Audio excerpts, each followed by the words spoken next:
Hola, ¿cómo están? Yo soy Car, gracias por estar otra vez aquí en el canal. El día de hoy, como pueden ver en el título del video, vamos a estar hablando sobre El abanico de seda de Lisa C., su contexto histórico. Este es el libro elegido para la lectura conjunta en el canal durante el mes de febrero. Ustedes saben que a mí me encanta poder hacerles reseñas donde, además de darles mi opinión sobre el libro, me gusta entrar en este tema de la autora, el contexto, etc. Y como es la lectura conjunta del mes, no voy a hacer una reseña, sino que vamos a tener una discusión, un en vivo, donde pues vamos a estar hablando con spoilers y hablando de todo lo que nos hizo sentir. Es por eso que decidí hacerles este video, ya que lo estamos leyendo ahorita en febrero, para tener un poquito de background. Pero además pueden unirse al grupo de Facebook, donde vamos a irlo comentando poco a poco. Se los dejo en el comentario fijado,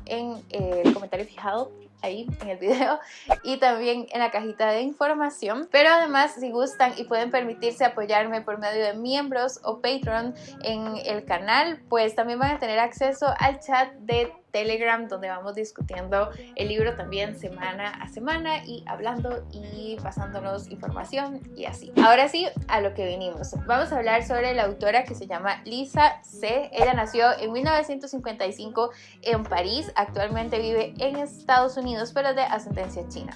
De hecho, ella se crió en el seno de su familia de origen chino, entonces siempre estuvo como muy ligada a las costumbres. Su narrativa se centra en las costumbres chinas y tiene escritas varias novelas.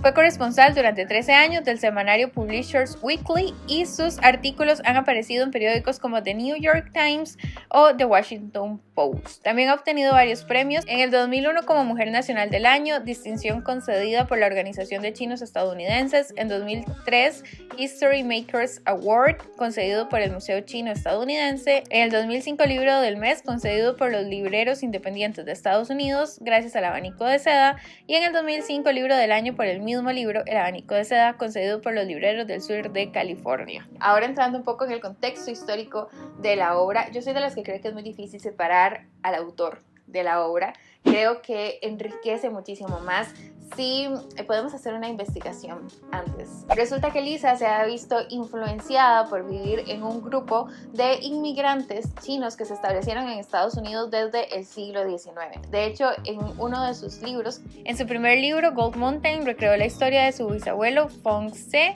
que fue el líder de la comunidad china de Los Ángeles. Ella dice que siempre estuvo rodeada de historias y de anécdotas al vivir en esta comunidad, y que llegó un momento en su vida en que se preguntó: ¿quién soy? ¿De dónde vengo? Y empezó a investigar al respecto, y fue donde empezó a escribir sobre libros relacionados con China. De hecho, dice que para escribir El abanico de seda, de hecho, ella viajó a China, a un lugar que es bastante remoto, donde ninguna otra visitante extranjera había estado jamás, para documentarse sobre una escritura secreta usada por las mujeres durante más de 1000 años, llamada el Nunchu. Y personalmente creo que así podemos apreciar muchísimo más la obra, conociendo cuáles son las motivaciones de la autora para escribir sobre estas mujeres en El abanico de seda.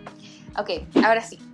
En El abanico de seda, aquí tengo información, y resulta que lo que va a hacer la autora es reflejar la vida de dos mujeres que vivieron en el siglo XIX durante el reinado del emperador Dao Wang en 1823 en la China rural, con tradiciones rígidas, y más cuando se trataba de la vida de las mujeres. Creo que en El abanico de seda, bueno, ya yo lo empecé a leer, y investigando un poco sobre cómo era China en 1823, también se puede ver que parte de las tradiciones que tenían era, por ejemplo, el vendado de pies, que lo que hacían era quebrarle los piecitos para que pudieran entrar en zapatitos de 7 centímetros, y esto lo hacían por varias razones, porque, bueno, primero la mujer era tratada como mercancía en ese momento de la historia. Las familias lo que hacían era prácticamente como vender a su hija al mejor postor, y ella tenía que dejar la casa y se empezaba a hospedar y se volvía parte de la familia del esposo. Por ejemplo, tenemos una familia donde tenemos una hija y un hijo, entonces la hija era la que tenía que casarse y ella pues iba a la familia del esposo, pero el hijo de esta familia más bien tenía que recibir a su futura esposa. Entonces era como que, sí, de verdad, era como una mercancía. Pues yo vendo a mi hija y usted se la lleva, y yo compro una hija para mi hijo y me la traigo para acá. Entonces, una de las razones para vendarle los pies a estas mujeres, que se lo hacían desde que eran súper chiquititas, desde los 6, 7 años más o menos, era demostrar que ellas podían ser obedientes y serviciales. Porque entre mejor tuvieran los piecitos, quería decir que se habían portado mejor durante esa época del vendado. Pero no solamente eso, sino que el hecho de vendarle los pies a las mujeres hacía que ellas no pudieran caminar. Bueno, en realidad era como que les costaba muchísimo más caminar, entonces era más difícil que ellas salieran de su casa. De hecho, se dice que estas mujeres, para poder salir, ir por ejemplo a un templo o ir a hacer compras o algo así, tenían que transportarse en unos carritos, y eso también iba a estar asociado a la capacidad económica de la familia. Entre mejor tuvieran los piecitos, pues las iban a poner en una mejor posición, en una mejor familia, y podían pues tener más acceso a otras cosas. Y no solamente esto, sino era que en las casas, de hecho, había un cuarto donde ahí pues compartían y se congregaban las mujeres de esa familia, qué sé yo, la suegra, la esposa y las hijas. Y así era como los sentimientos, los pensamientos de las mujeres eran completamente invalidados, no existían, tenían que ser completamente sumisas y obedecer, ya fuera a su suegro, a su esposo, incluso a sus hijos cuando ya su esposo muriera. Siempre estaban al servicio de los hombres. Y es así como la autora, a través de este libro del abanico de seda, pues nos va a ir mostrando esa cultura. Pero una de las cosas más bonitas es que el libro se trata de estas dos chicas que son de familias diferentes, pero se hacen almas gemelas.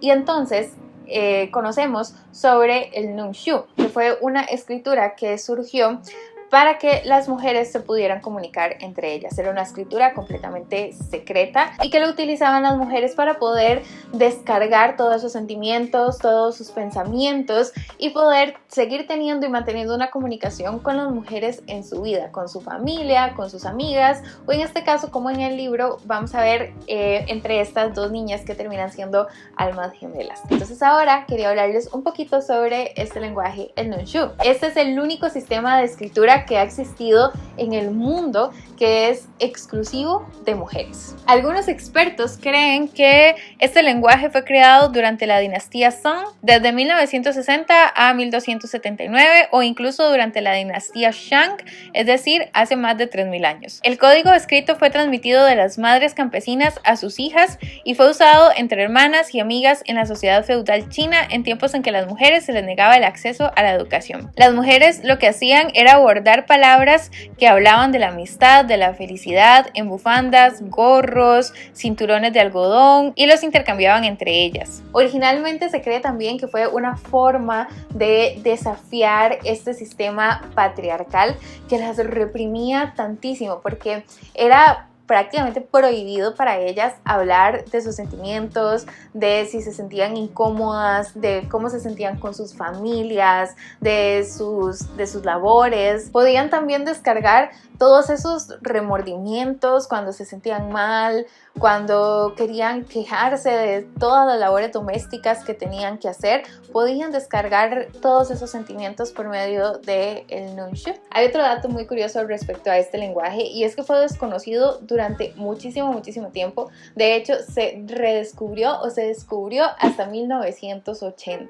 Y en 2006 el Nunxu fue inscrito en la lista del Patrimonio Nacional Cultural Intangible de China, y un año después, o sea, en 2007, se abrió un museo en la isla de Poway, donde se ha empezado a traducir y a trabajar con intérpretes. También hay otra cosa un poco triste, y es que muchos de los objetos que ellas utilizaban para emplear este lenguaje, como las bufandas, los gorros, en este caso, bueno, en el libro es un abanico, pues se han perdido con el tiempo porque algunos fueron quemados durante la revolución, pero también a veces, como estaba todo ese secretismo alrededor del lenguaje, entonces muchas mujeres cuando leían los mensajes de una vez los quemaban. Y bueno, eso es todo lo que les quería compartir el día de hoy, darles un poco más de información sobre el libro que estamos leyendo.